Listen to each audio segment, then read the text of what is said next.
the NSA, the disclosures, the surveillance, and some court rulings. I want to read to you one segment of a ruling handed down by Judge Richard Leon here in Washington, U.S. District Judge, who said, "It's one thing to say that people expect phone companies to occasionally provide information to law enforcement. It's quite another to suggest that our citizens expect all phone companies to operate what is effectively a joint intelligence gathering operation with the government."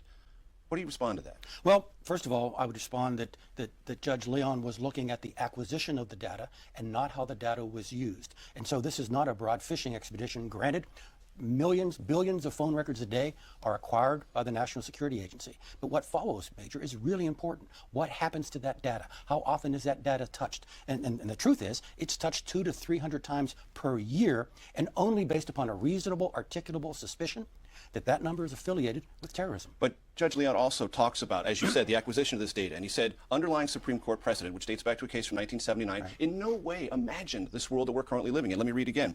And this is his words. They're interesting. "The almost Orwellian technology that enables the government to store and analyze the phone metadata of every telephone user in the United States is unlike anything that could have been conceived of in 1979. The notion that the government could collect similar data on hundreds of millions of people and retain that data for a 5-year period, updating it with new data every day in perpetuity, was at best in 1979 the stuff of science fiction. Americans, General, are legitimately, it seems to me, alarmed by the scope and stature of this collection, retention, and sifting." Sure. Look, our history as a people demand that we be alarmed, that we be concerned about this. But our concerns should be governed. Our thinking should be focused on the facts of the case and not the emotion of the case. Again, what happens to the data? Judge Leon ignored precedent.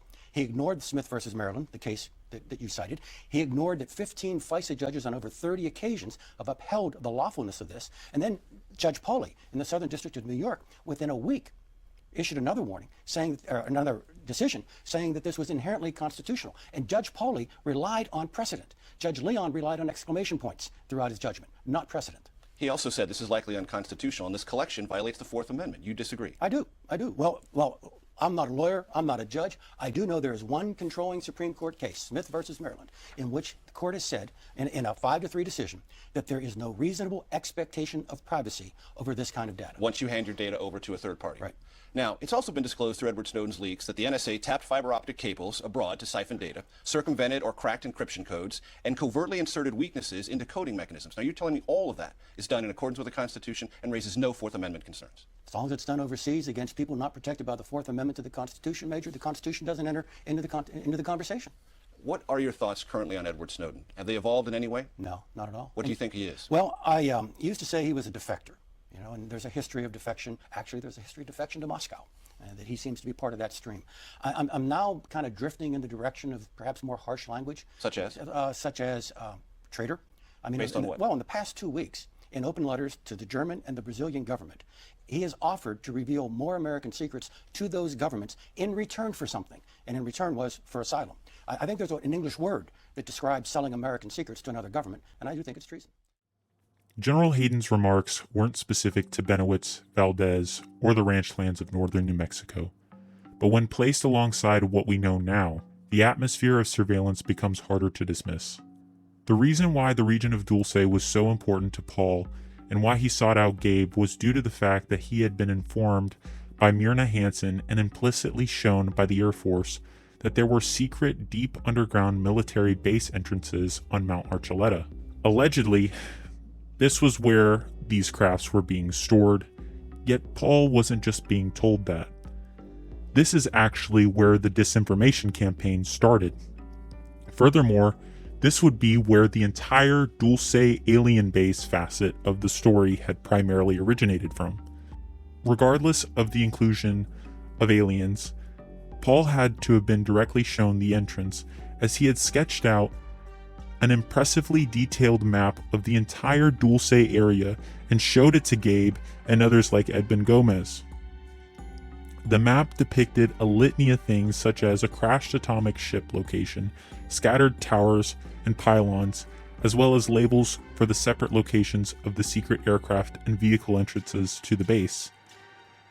I'll discuss these things more in a bit so you are able to contextualize what happened back in Dulce, and what's almost certainly still happening now elsewhere. Remind yourself, though, that if the Dulce base ever existed, then it wouldn't have been the first of its kind. Also keep in mind that Paul Benowitz lived in Albuquerque, New Mexico, and would travel to Dulce repeatedly, either on his own or in a helicopter provided by the Army and Air Force.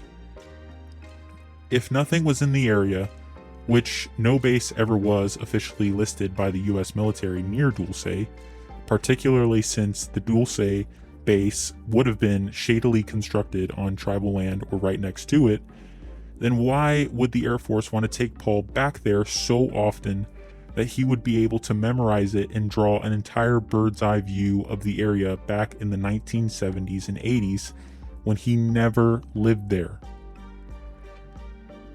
From everything that had been given to investigators who knew Paul well, like Greg Bishop, as well as Gabe and Greg Valdez, the men were able to deduce that he was given approximately 80% of truthful classified information about covert experiments and projects with crafts being flown, while the other 20% was mostly unsubstantiated and completely made up stories of aliens that would end up disinforming many, yet become so popular that even I would be interested enough to make a video about it decades later.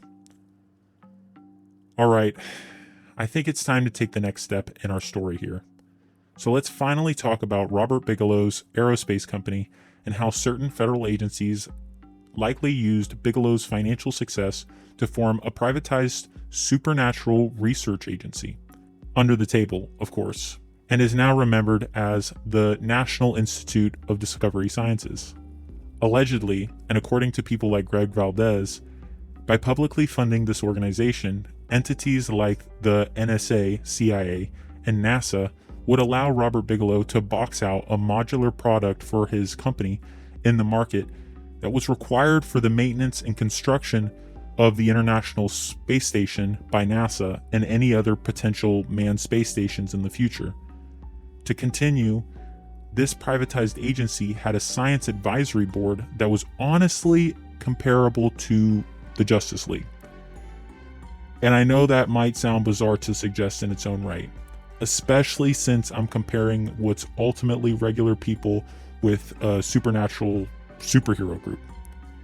Nevertheless, just because the people who were at the head of the organization weren't superheroes doesn't mean that the research everyone was separately conducting before joining the NIDS was anything short of being perceived as supernatural, at least from the standpoint of our ordinary lives and public perspective.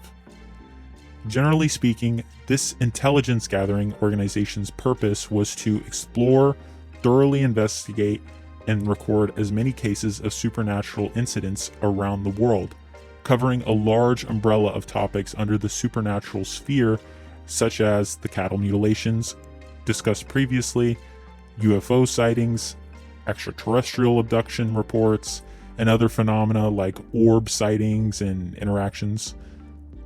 Within the NIDS's Science Advisory Board held a plethora of recognizable names, along with a secretive group that many of the board members were also a part of. This secretive group was called the Aviary. If you're wondering why the group was called this, then it's actually pretty straightforward to understand. Practically everyone deeply entangled within the Aviary had covert bird call signs associated with their names in order to publicly speak more freely about the UFO subject and other supernatural topics without worrying about compromising their public reputations and careers.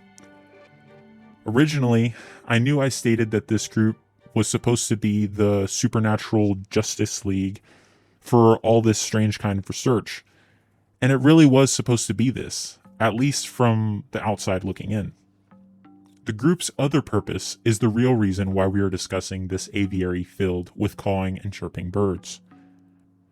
Aside from uncovering more truth about the experiments, tests, and new technology that the US government and other nations were developing under the guise of exploring an alien presence on Earth, their jobs were to disseminate a mixture of truth with disinformation to confuse everyone from truly understanding what was really happening around the globe and being stored in some of the most secretive hangars that the United States has.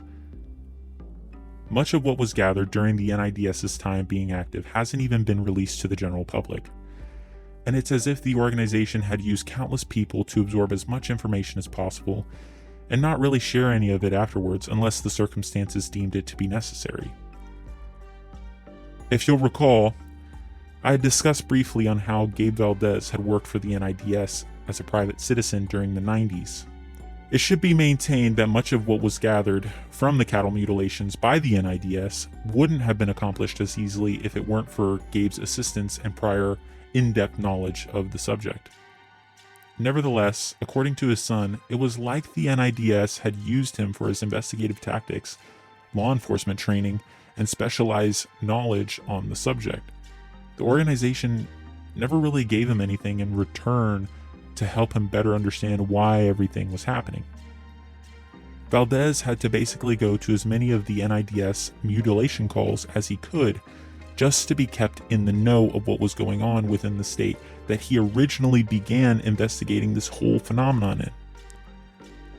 This reciprocal feedback would have been the courteous expectation since Gabe had been investigating the mutilations for way longer than practically anyone else in the United States, barring Tex Graves' official investigative work done in Colorado when he served as Logan County's sheriff.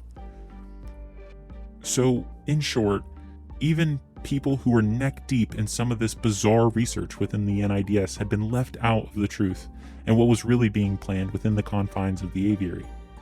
According to Greg Valdez, he believed that the NIDS and its associated Aviary group was allegedly tied to a black budget CIA project that was designed to prevent any scrutiny and accountability from legislators in Congress, especially when regarding the unspoken potential of the consequences tied to the countless clandestine programs that more than likely negatively affected our world's environment on an incalculable scale and surely decimated so many lives in the shadows along the way. But take those two previously said statements with caution, as I am not trying to make definitive conclusions about anything here. Please remind yourself that this story is not a condemnation of anything the military or government did, at least with regards to the US's technological research and development programs. No matter how exotic the materials are or how low humanity may go to retain its treasured secrets, what's important to remember is that my goal is to weave everything together in this gigantic story while framing it in the most unbiased way possible. In other words, I suppose you could say that I aim to tell you an entertaining story while also objectively informing you of America's clandestine past, especially post-World War II. Too many nations were now invested in UFO technology and metamaterials just to have the US sit idly by and not see what others were working on. Perhaps one of the few pieces of potentially genuine evidence that I will mention in this video, which suggests that aliens might have visited Earth, is in the numerous donations that have been distributed to various nations around the globe for some time. I'm quite sure a few of the nations that were given these donations of exotic craft would probably not be viewed as allies with the United States. But for whatever reason, because people think that supernatural events such as the cattle mutilations and abductions are alien related, the vast majority of people around the globe have become significantly more accepting of the mysterious circumstances since they initially began. It's almost as if people now misinterpret these bizarre events with acts of God. Like when a hurricane or tsunami rolls through a town and plucks people's lives and animals from the area without warning. Similarly to cattle mutilations, what can people feasibly do when they are at the behest of a mysterious entity taking the lives of their animals and sometimes family, while also manipulating the minds of people where they sleep through perceptions of abduction and sleep paralysis? Aside from practically everyone in the region being accustomed to viewing strange lights and craft around places like Mundo Ridge, if you recall from earlier, I had mentioned that many Dulce residents and tribal members would only feel comfortable disclosing this type of bizarre information to Gabe. What other residents of Dulce didn't know is that Gabe Valdez had been carefully and silently collecting their personal stories of alien abductions. Evidently, Officer Valdez was able to quickly deduce that all of the men and women were unknowingly telling him the exact same story. This subconscious connection between the residents' stories shouldn't be overlooked. Yet providing you with an answer for what was actually happening has proven to be substantially harder to pinpoint than you might think. A possible theory to explain these occurrences would be the still classified and highly secretive ESP program called Operation Sleeping Beauty. I wonder if perceptions and emotions would change if people knew that many of these twisted supernatural events might have actually spurred from the shady, space-aged experiments and tests of governments and not aliens. Anyway, it was this portion of the Aviary group that became entangled with Paul Benowitz's life. Beginning when an unknown figure who had the call sign of Falcon had stepped into Bill Moore's view and offered him a deal to collect as much information from UFO investigators as possible and flood the investigative field with any disinformation that he was instructed to give. In turn, Moore was promised by Falcon that he would receive compensation for his efforts in the form of classified information on UFO craft. Unfortunately for Bill, everything was a gain to the Falcon, and much of the classified information that Bill received was disinformation in its own right, forcing Bill to fact-check with all of his available resources to verify the validity of the information being disclosed to him.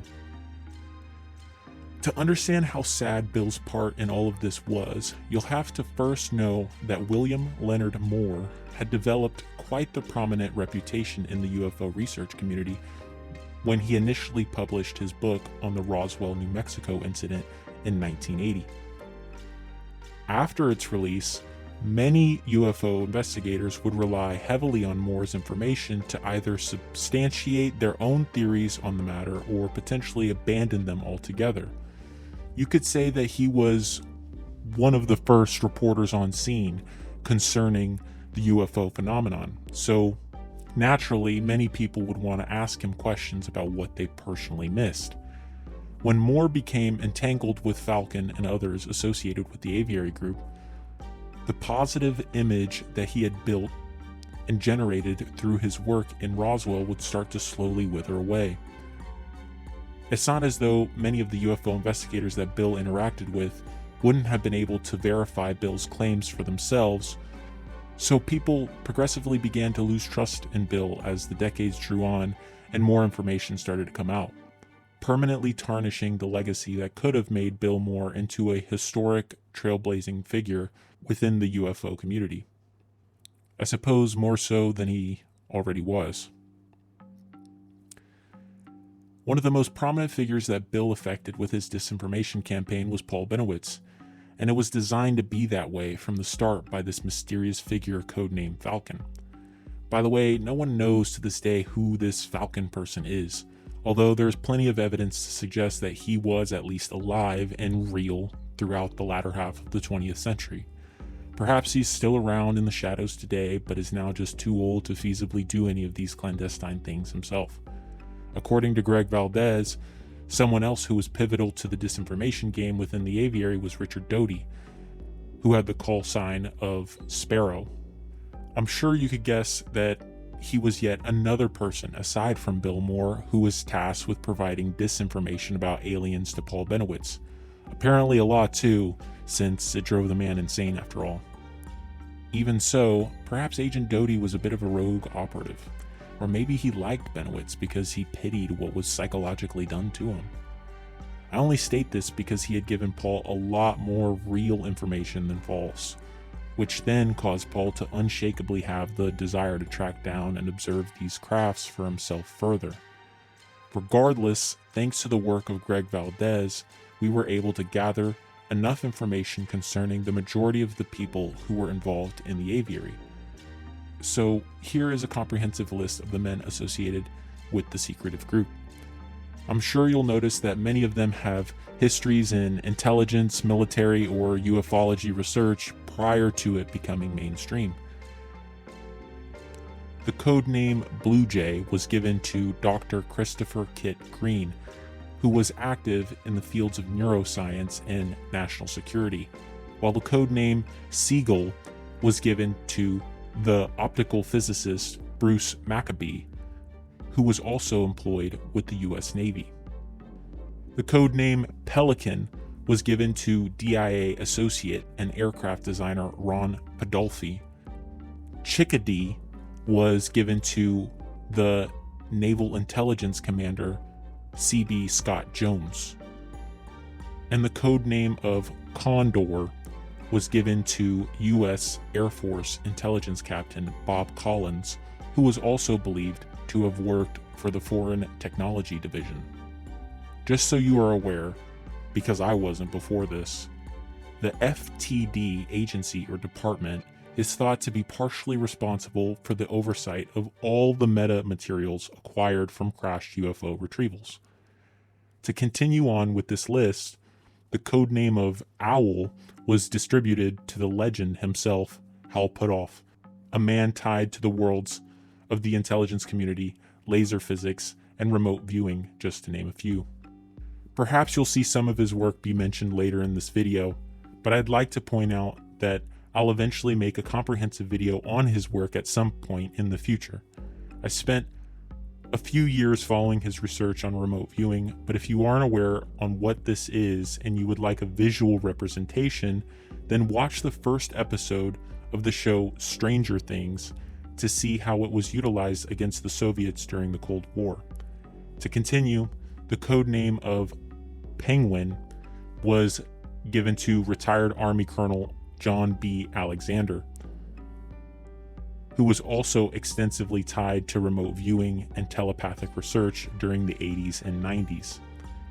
If you'd like to know more about this subject, then a few other sources to check out would be the book titled Phenomena, written by Annie Jacobson, or the book titled The Men Who Stare at Goats, that was eventually turned into a movie. The code name of Hawk was utilized by Air Force Lieutenant Colonel Ernie Kellerstrass, who was believed to have worked at the FTD during the 1970s. Moreover, the code name of Partridge was used by the famous author Jacques Vallée, while Chicken Little was used as an alias for CIA associate Dan T. Smith. Dan was someone that regularly discussed the apocalypse and how humans could benefit from UFO retrieval technology before everything goes down the drain. Hence why he was labeled as Chicken Little and not some kind of menacing bird of prey. Dr. Jack Verona was the only member of the Aviary who didn't really use his code name of Raven and always wanted to be publicly heard concerning his UFO discussions. Jack was one of the lead researchers for the DIA's Sleeping Beauty project that was allegedly aimed at utilizing mind-altering electromagnetic weaponry against enemy nations.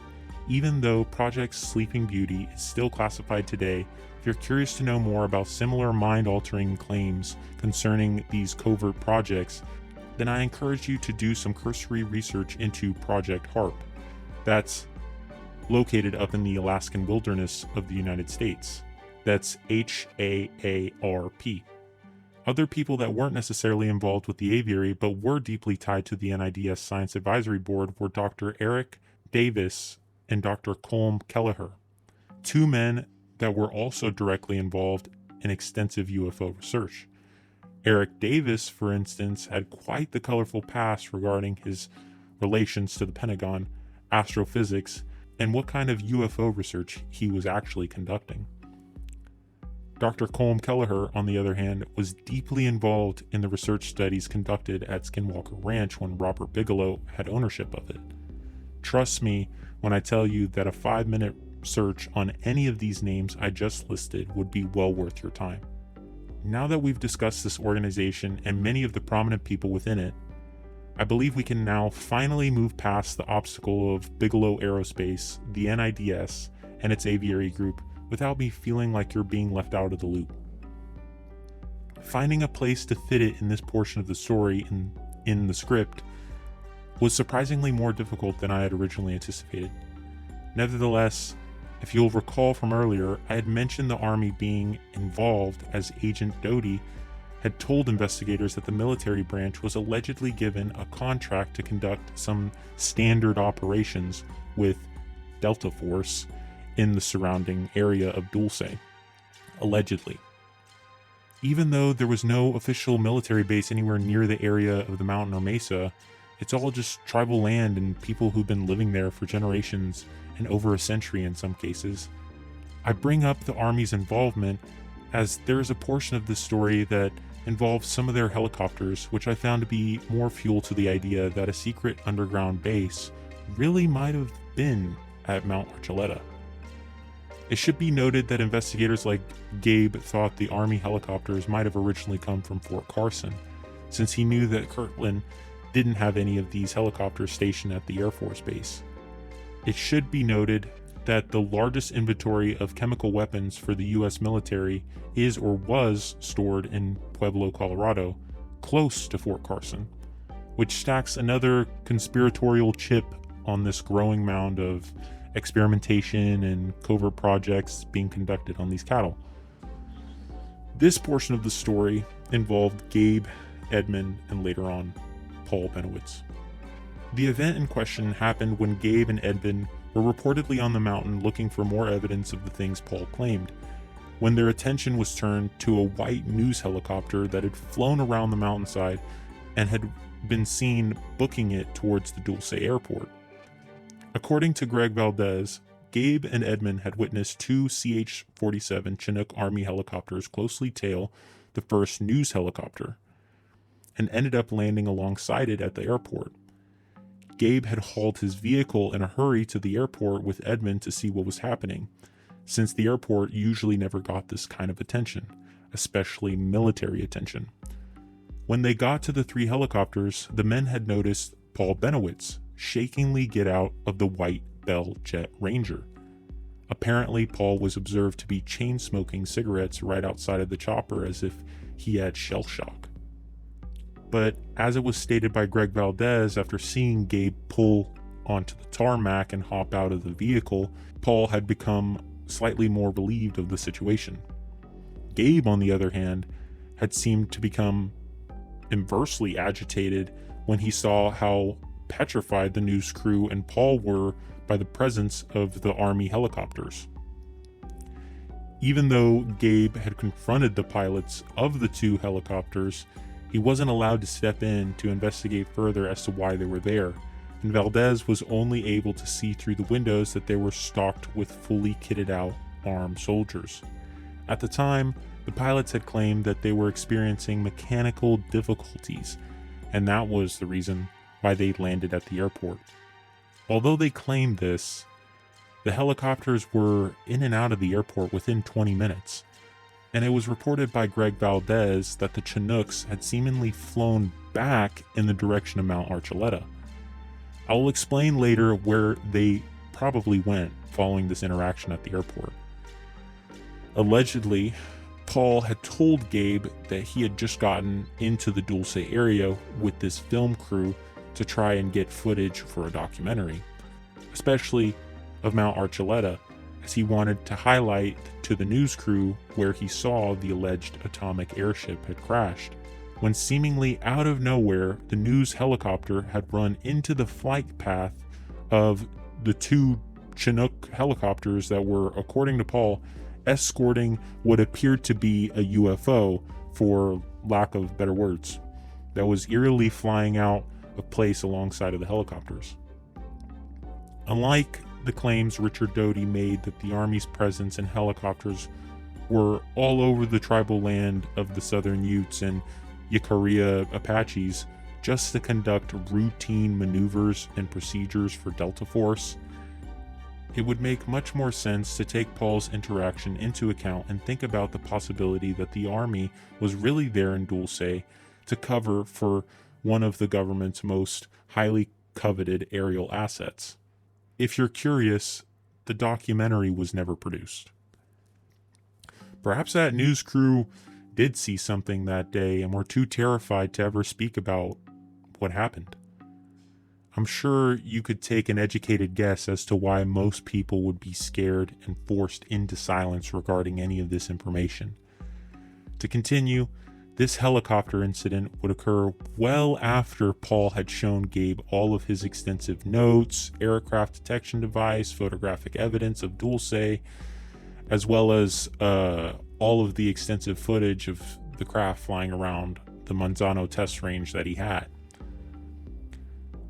The craft Paul was observing at night in Albuquerque was more dome-shaped, as he had stated in his notes. But let's not forget, though, that Paul had also taken images of more classical saucer-shaped UFOs that were allegedly caught flying into the secret aircraft entrance of the base. If that wasn't enough, the craft that had purportedly crashed on Mount Archuleta was distinctly described by Paul to be delta-shaped. This is a tragically vague description that, in my opinion, muddles the momentum of the story, as a delta shape could represent a range of geometric formations. Fortunately, there is a commonality that all delta shapes will resemble a triangle, and I guess that is something I can work off of. Richard Doty had claimed to investigators that the atomic craft Paul saw with his own eyes and crashed on the mountain was actually just a F-117 stealth fighter that went down. This was a blatant lie. Yet there were no other official government explanations given after that story of a misidentified crashed Nighthawk fell apart, and it continued to be pushed by others like the mysterious Bill McGarity and Bill Moore. In reality, the crashed Nighthawk story that Doty and others were referencing as a cover was in relation to the first Nevada test flight of the F-117, where the aircraft had crashed while attempting to depart from the runway. There was some unseen issues with the mechanism that controlled the yaw motion of the aircraft.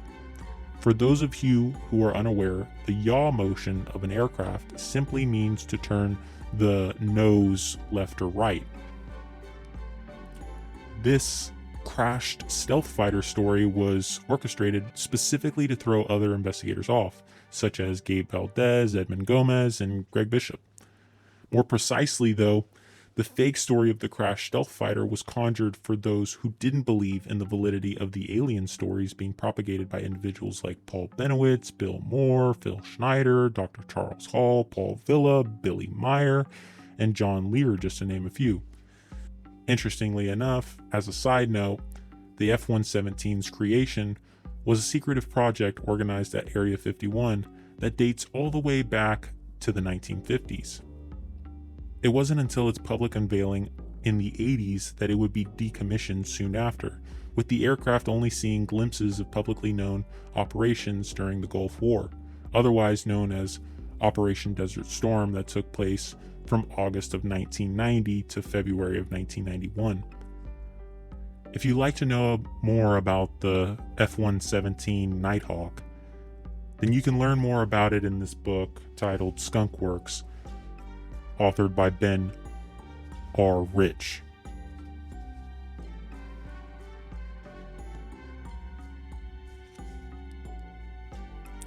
Other famous aircraft that have also conveniently rolled out of Area 51 were the U-2 spy plane, along with the 20th century's king of speed, the SR-71 Blackbird.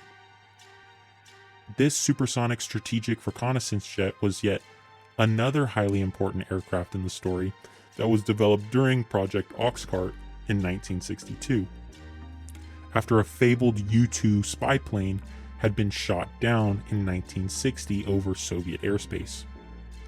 I expect more videos in the future that invest more time and detail into these separate yet highly interesting stories. If you'd like to know more about the traditional aircrafts that were produced and came out of Area 51, then I highly encourage you to pick up this book titled Area 51 by Annie Jacobson. It's well worth the read. Skunk Works had been contracted by the CIA to test their A-12 Archangel at Area 51, which then snowballed into the uniquely famous yet tragically decommissioned SR-71 aircraft that every American patriot loves seeing grace the skies. It's not out of the realm of possibility to assume that the US government, along with a handful of companies, wouldn't take advantage of the technology, especially if it was really available to them at the time to conduct some kind of secretive research and development to construct high-altitude exotic craft. As the government and military have been doing so at least since Operation Paperclip was approved and enacted in 1946. Remember that year, along with 1947, as they are perhaps two of the most important years in modern American and global history that aren't brought up nearly enough. Paul was adamant that the aircraft which crashed on Mount Archuleta was atomic in its propulsion system, and had expressed concerns in his letters to politicians like Senator Domenici that the area had to be irradiated from the wreckage left by the craft. However, when Gabe and Edmund had ventured out onto the mountain exactly where Paul had pointed out the crashed aircraft had been, the only thing that could be found or recovered was a ballpoint pen with the word government labeled across it. Moreover, their Geiger counters hadn't picked up any outstanding levels of radiation. Several trees, though, had been knocked down in the area Paul described and photographed. These trees gave a slight appearance that maybe lightning had struck them, yet there was never any charring on the bark that would indicate as such. As people like Paul, Gabe, Edmund, and even documentarians like Linda Moulton Howe started getting closer to the truth, it made entities like the CIA, NSA, and DIA move in closer on the investigators. As a consequence, shadowy sects of these agencies started bugging their houses and tapping into their telephone conversations, all in an effort to keep a close ear on what they were doing, as well as gain intel on what knowledge they were obtaining throughout the course of their private investigations.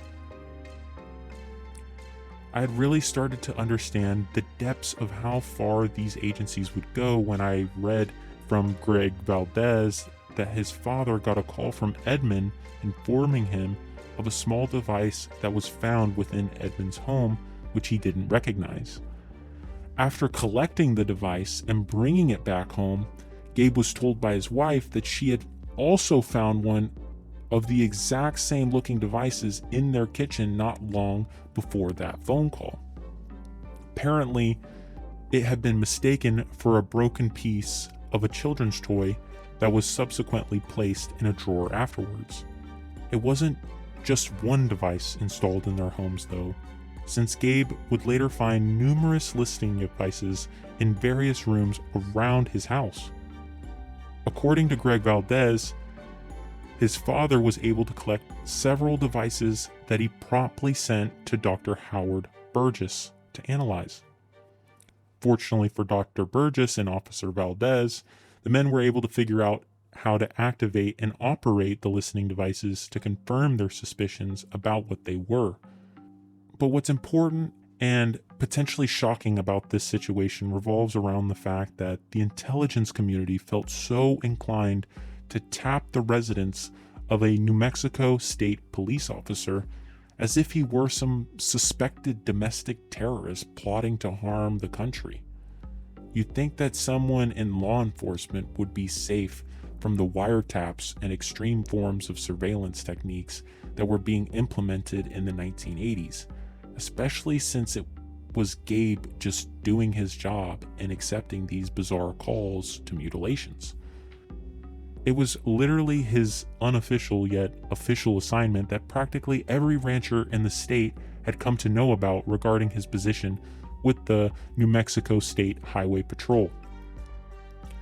Yet, because Officer Valdez wanted to seek his own answers and properly conduct his job to investigate the issue, he was surveilled for it and manipulated by various agencies to keep him from truly finding out who was responsible for everything.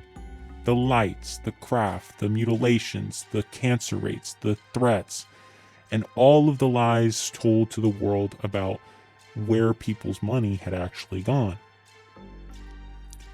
Unfortunately for Paul, he got the short end of the stick, and his surveillance was well beyond just tapping his phones and bugging his house. After 1988, when Paul began to become a recluse and hyper-paranoid, it was for a very good reason. many government employees and agents would stalk Paul around town relentlessly, especially after he sent his letters to politicians interested in the experiments in aircraft he talked about. People would repeatedly break into Paul's house to steal evidence from him. It was also reported by multiple trusted sources that government agents would also repeatedly break into his house while he wasn't home, just to simply move his furniture around, which, in my opinion, would definitely aid in the drastic degradation of Paul's sanity. It's like the government and Air Force was trying to tell him that they could do whatever they wanted to him, whenever they wanted, and they made sure he knew that they always had a close eye on him. The whole situation kind of reminds me of George Orwell's book titled 1984, if you've ever heard of it. I'm sure you have.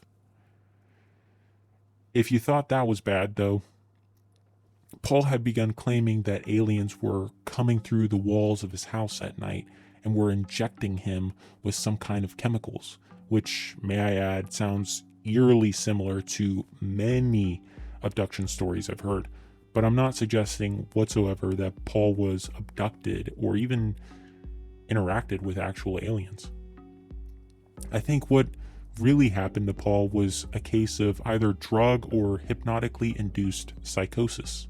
He was more than likely being put through some type of mind-altering experiment, like in the CIA operations of MKUltra conducted during the majority of the Cold War era, or the experiments conducted for Operation Sleeping Beauty. Again, it's still classified, and in restating this, not much is known about the operation through open sources. I suppose that it'll remain a mystery for the foreseeable future. It was all to convince his brain that he was actually seeing hostile aliens when, in reality, the CIA or some other entity was probably dosing him with powerful hallucinogens or subconsciously hypnotizing Paul to be conditioned to believe his own delusions were coming after him. Before his complete mental decline, Paul was reported to have kept knives and guns scattered throughout his entire home, preparing himself in case someone or something were to break in. It's a true shame what happened to Paul Benowitz. Most of the information, alien or not, had began to slow down, especially around New Mexico, once Paul had blocked himself off from the rest of the world. Even though it frustrates me to know a lot more of his story and how it ended, I greatly appreciate the cadence that authors like Greg Valdez and Greg Bishop had taken regarding what Paul proclaimed existed, since much of what he stated turned out to be true time and again. Separate from the all but confirmed crashed atomic aircraft site, Paul had told Gabe about tons of other things to investigate on Mount Archuleta, to not only find more evidence of the aircraft but also find more evidence of the underground base.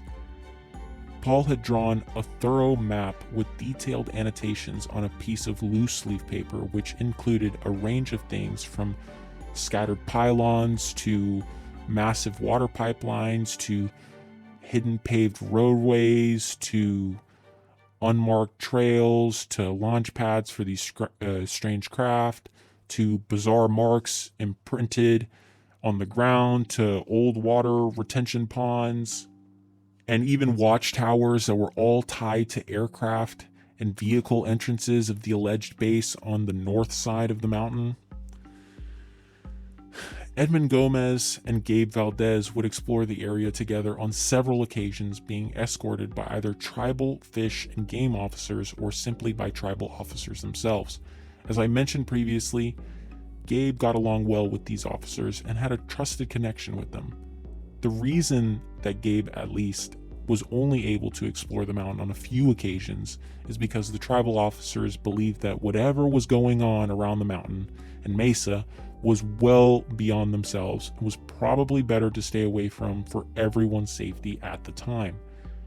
The specific instance that triggered this reaction from the tribal officers was when Edmund Gomez had located what he believed to be a deep covert air shaft while exploring with a mysterious figure who had an alias of Bill McGarity.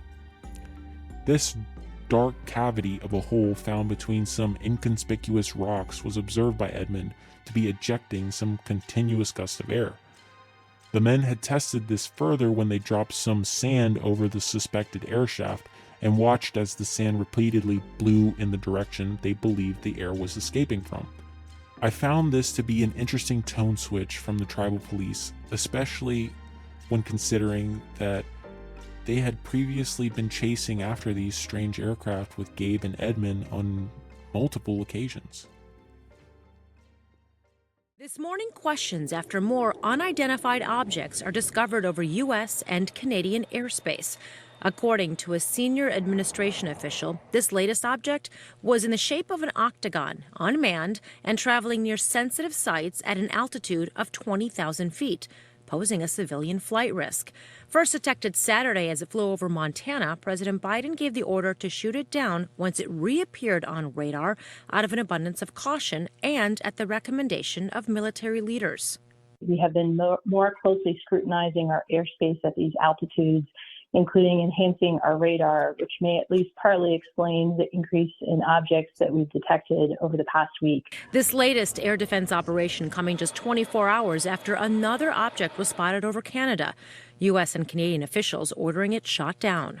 It represented a reasonable threat to civilian aircraft. Canadian and American fighter jets were scrambled, and an American F-22 successfully shot down the object. And that incident coming just one day after another unidentified object was shot down off the coast of Alaska. 3 incidents in less than a week since that Chinese spy balloon was shot down off the Carolina coast. But a senior U.S. official saying these 3 are different from that spy balloon. None appear to have a payload, and all are smaller. It doesn't mean that they are coming from another country. It doesn't even mean that there are more of them. We're just looking for them, and so we're finding more of them. An intensive search effort is now underway. Recovery teams in Alaska using Navy planes and helicopters to recover and analyze those objects they find.